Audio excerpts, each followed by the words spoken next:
Shalom, shalom, shalom, peuple de Dieu. Bonjour, bonsoir.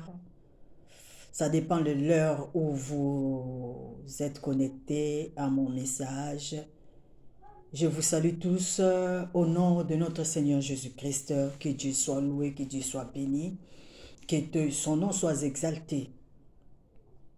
Je suis venu encore une fois pour édifier une femme qui me suit en ces moments. Je suis votre servante, Maman Aimée Bakatumina, servante de l'Éternel.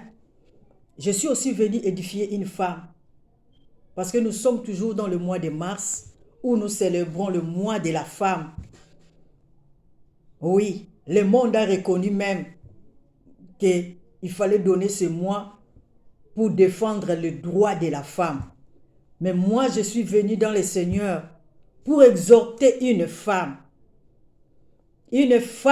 quelque part là où elle se trouve, une femme de foi, une femme de prière, une femme persévérante, une femme éveillée, une femme qui suit Jésus-Christ, une femme qui est toujours au pied de Jésus-Christ, le ressuscité du troisième jour.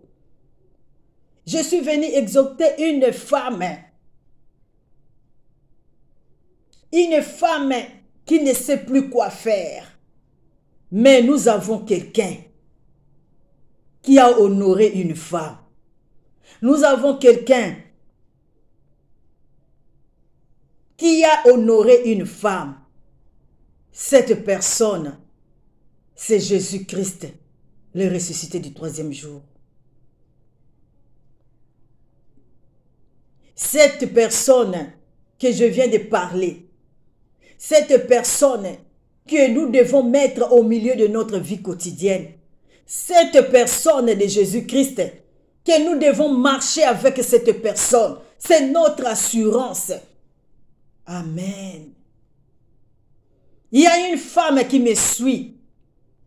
Tu ne sais plus quoi faire. Mais je viens te dire ce soir, je viens te dire ce matin, n'importe quelle heure où toi tu te trouves, où que tu reçois ce message, je viens te dire, sois une femme de distinction. Aujourd'hui, je vais vous parler d'une femme de distinction que la Bible nous dit. Dans le livre de 2 Rois 4, nous savons tous cette histoire de femme sunamite.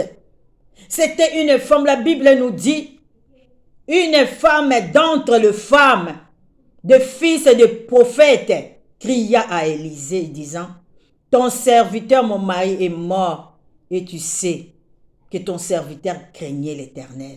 Amen. Amen, amen.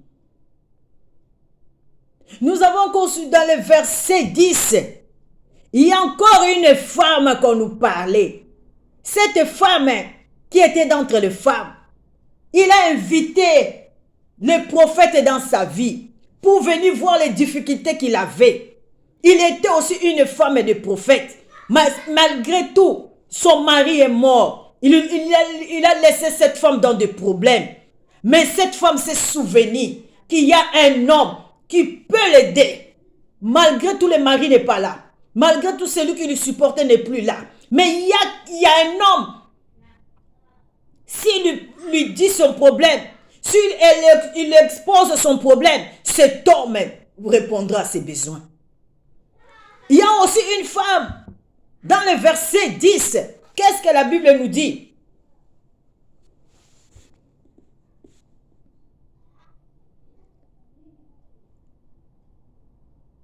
Le 2 Rois 4, verset 8. Un jour, Élisée passait par Sunem. Il y avait là une femme de distinction. Mais dans le verset 4.1, une femme d'entre les femmes. Dans le verset 8, un jour, Élisée, une femme de distinction qu'il pressa d'accepter à manger et de toute foi, qu'il est pressé d'accepter à manger et toute le fois qu'il passait, il se rendait chez elle pour manger. Amen. Non, je viens dire à une femme, malgré tes difficultés, Sois une femme hospitalière, malgré tes problèmes, malgré tes soucis. Sois une femme hospitalière.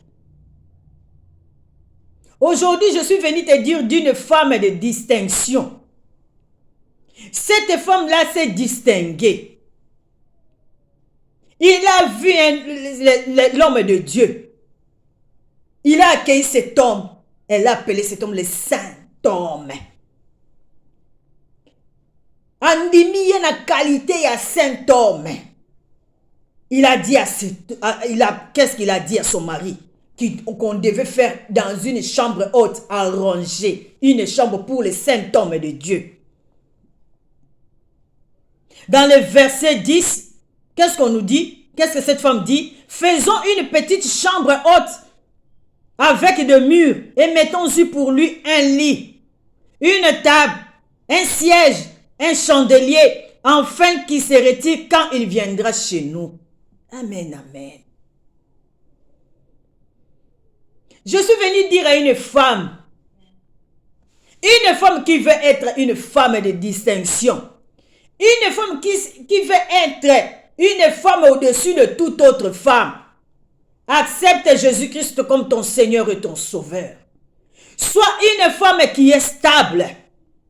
Arrange une chambre haute. Une chambre haute que je viens parler ce soir, c'est ton cœur. Arrange ton cœur. Mets une chaise qui veut dire la stabilité. Une maison qui n'a pas de chaise, c'est une maison qui n'est pas stable. Quand les gens vont venir chez toi, ils vont s'asseoir où? Amen, amen. Fais asseoir Jésus-Christ dans ta vie. Fais asseoir Jésus-Christ dans ton cœur. Fais asseoir Jésus-Christ mets Jésus-Christ le centre, qu'il soit le centre de ta vie. La chaise, c'est la stabilité. La stabilité d'une chrétienne ou d'un chrétien, c'est la foi. Je viens parler à une femme. Installe Jésus-Christ dans ta vie. Installe Jésus-Christ dans ton cœur. C'est la stabilité. Si nous regardons même dans les livres, dans la Bible, là où Jésus-Christ prêchait, il a dit aux disciples, faites-les asseoir. Faites-les asseoir. Installe Jésus-Christ dans ta vie. Fais asseoir Jésus-Christ dans ta vie. La chambre haute, c'est ton cœur. Pour que tes problèmes soient résolus. Cette femme de distinction n'avait même pas le souci de ses problèmes en ce moment. Il a reçu cet homme comme un saint homme. La Bible dit, le saint homme de Dieu. Faisons une chambre. Je viens dire à une femme ce soir, reçois comme Jésus-Christ ton Seigneur et ton Sauveur. Tu verras que dans ta vie, tout qui était bloqué sera ouvert. Tout qui ne marchait pas commencera à marcher. La maladie qui était en toi, la maladie qui t'est rongée, la maladie cessera à l'immédiat. Le problème cessera dans l'immédiat parce que Jésus-Christ est l'homme de solution. Amen, amen. Nous tous, nous sommes des mamans. Nous avons des problèmes. Il y a beaucoup de femmes qui sont humiliées. Oh, maman, ce n'est pas grave. Jésus-Christ est au-dessus de cette humiliation. Jésus-Christ est au-dessus de cette pauvre. Jésus-Christ est au-dessus de cette stérilité. Car cette femme était stérile. Mais il n'a pas regardé sa stérilité. Elle a dit tout d'abord, faisons une chambre pour le saint homme. Faisons une chambre pour cet homme. Et il a dit à son mari, ils ont fait cette chambre. Et quand le serviteur de Dieu est entré dans cette chambre, bien accueilli, il a dit, aux mêmes périodes, au même temps, l'année prochaine, je viendrai. Je vais trouver un enfant. Amen, amen. Pourquoi? Parce qu'il a arrangé son cœur. Oh femme, je viens te dire, arrange ton cœur. Arrange ton cœur. On arrange le cœur comment? En recevant Jésus-Christ comme son Seigneur et ton Sauveur. Répands-toi de tout le mal. Répands-toi de ton péché. La Bible dit, là où le péché a abondé, la grâce de Dieu a surabondé. Amen, amen. Oh femme, je viens te dire ce soir, lève-toi. Prends courage. Lève-toi. Tu as un Dieu qui est au-dessus de tout. Tu as un Dieu qui est au-dessus de tout. N'ayez pas peur. Les problèmes ne mettent pas des limites dans ton cœur. Les problèmes ne mettent pas des obstacles dans ton cœur. Oublie un peu ces problèmes, mais élève le nom de Jésus-Christ. La Bible me dit, là où Dieu s'élève, ses ennemis fuient devant sa face, ses adversaires se dispersent. Lève Jésus-Christ dans ta vie. Lève Jésus-Christ dans tes problèmes. Lève Jésus-Christ dans ton foyer. Lève Jésus-Christ dans la vie de ton mari. Lève Jésus-Christ dans la vie de tes enfants. Vos ennemis vont se disperser. Vos adversaires vont fuir devant vos faces. Parce que vous avez levé le nom qui est au-dessus de tout nom. Alléluia. N'ayez pas peur. Aujourd'hui, je suis venu seulement parler de la chaise qui était dans la chambre qu'on a arrangée. La prochaine fois, je viendrai parler de la table. La prochaine fois, je viendrai parler du chandelier. Mais aujourd'hui, je dis installe la chaise dans ton cœur. Installe Jésus-Christ dans ton cœur. Sois stable. Aie la foi.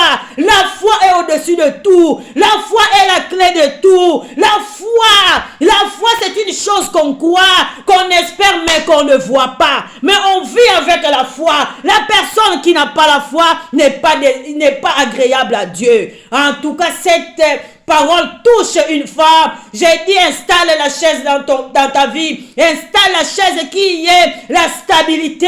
La parole de Dieu soit installée dans ta vie, dans ton cœur, au nom de Jésus-Christ. Là où il y avait des problèmes, que la parole de Dieu apporte la guérison. Là où il y avait la maladie, la parole de Dieu apporte la guérison. Là où il y avait des problèmes, la parole de Dieu apporte la solution. Au nom de Jésus-Christ, que mon Dieu vous bénisse. Amen, amen, amen, amen. Gloire au Seigneur. Nous sommes à la prochaine pour entrer dans notre deuxième étape. L'élie, il avait installé la chaise. Il a installé la table. Il a installé les lits et les chandeliers. Mais aujourd'hui, nous étions sur la chaise. Que mon Dieu vous bénisse au nom de Jésus-Christ. Amen.